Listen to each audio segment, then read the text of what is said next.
Hello students, question है आपके सामने. An unbiased coin is tossed n times.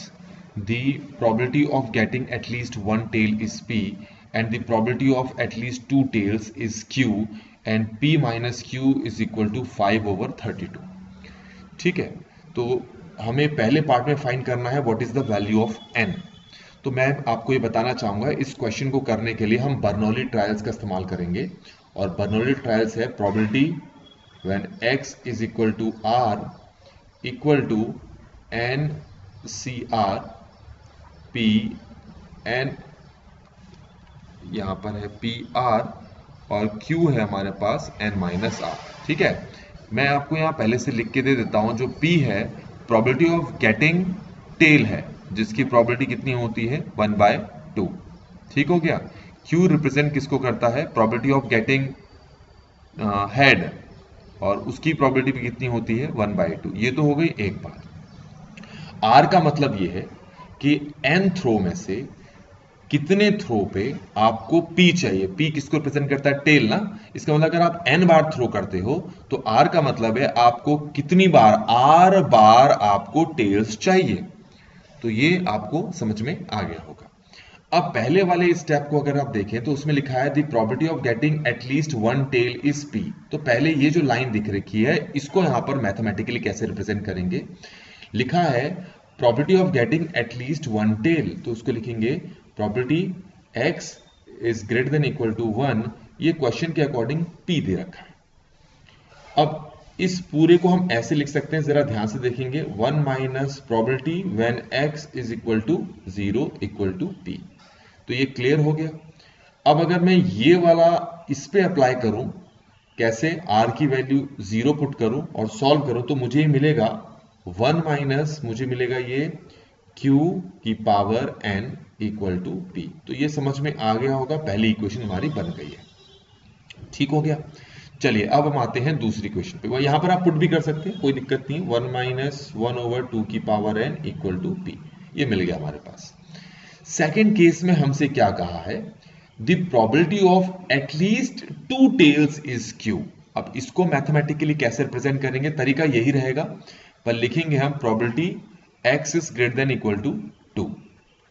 ठीक हो गया.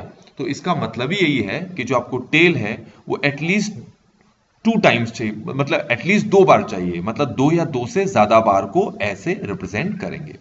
पर इसको हम ऐसे सॉल्व नहीं कर सकते, तो हम इसको इस तरीके से लिख सकते हैं 1 minus probability when x equal to 0 plus probability when x equal to 1.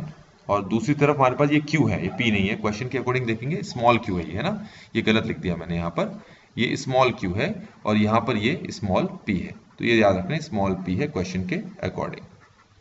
ठीक हो गया. ये समझ में आ गया होगा. तो यहां हमने q लिख दिया. अब इन दोनों की वैल्यूज हम पुट कर देते हैं, जो कि हमें यहां से मिलेगी.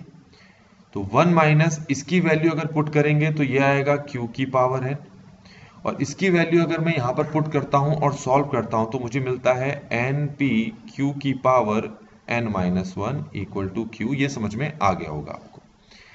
अब इसको सॉल्व करेंगे तो q की वैल्यू पुट करते हैं तो ये हो जाएगा 1/2 की पावर n प्लस n तो अननोन है, और ये हो जाएगा हमारे पास 1/2 की power n equal to q. यहां तक समझ में आ गया होगा, कोई प्रॉब्लम तो नहीं है. ये हमारे पास पहली इक्वेशन है, ये नहीं है, और ये हमारे पास दूसरी इक्वेशन है. अगर आप देखोगे तो क्वेश्चन में एक चीज और गिवन है हमें कि p माइनस क्यू आपका 5/32 के इक्वल है. तो मैं इन दोनों इक्वेशन को सब्ट्रैक्ट कर देता हूं, तभी मुझे p माइनस क्यू मिलेगा.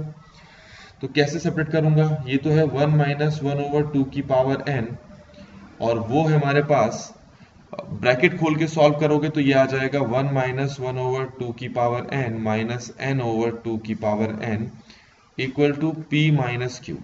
अब ब्रैकेट ओपन करोगे, ये इससे कैंसिल हो जाएगा, ये इससे कैंसिल हो जाएगा, तो हमें सिर्फ n/2 की पावर n मिलेगा, और इस तरफ हमारे पास 5 ओवर कितना है 32. आप खुद ही सोचो, अगर मैं n की जगह 5 पुट कर दूं इस इक्वेशन में तो ये इक्वेशन सेटिस्फाई हो जाएगी. तो इससे मुझे n की वैल्यू यहां पर मिल जाएगी. तो अगर हम ऑप्शन पे जाएं तो हमें n की वैल्यू यहां पर कितनी मिल रही है, आप देखोगे n की वैल्यू 5, मतलब हमारा जो ऑप्शन b है उसके साथ हमारा आंसर मैच कर रहा है. तो ये तो हो गई एक बात. अब अगली चीज हमें क्या करनी है कि हमें P और Q की वैल्यू फाइंड आउट करनी है, P प्लस Q फाइंड करना है, क्योंकि P माइनस Q तो आपको दिया हुआ था और P प्लस Q हमें फाइंड करना है।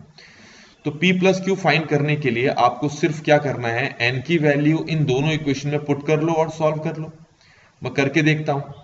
सबसे पहले अगर मैं इस इक्वेशन में N की वैल्यू 5 पुट कर देता हूं तो ये इक्वेशन मेरे पास बन जाएगी 1 माइनस 1/2 की पावर 5 इक्वल टू P, और सॉल्व करोगे तो P की वैल्यू यहां से मुझे कितनी मिल रही है, ये मिल रही है मुझे 34 ओवर, ये मिल रही है 31/30, कितनी मिल रही है 32। तो ये क्लियर हो गया, हमें P मिल गया है यहां पर। अब ये जो P की वैल्यू है आप ऐसा करो इसमें पुट कर लो ताकि तुम्हें Q मिल जाए। तो P माइनस Q इक्वल है 5/32।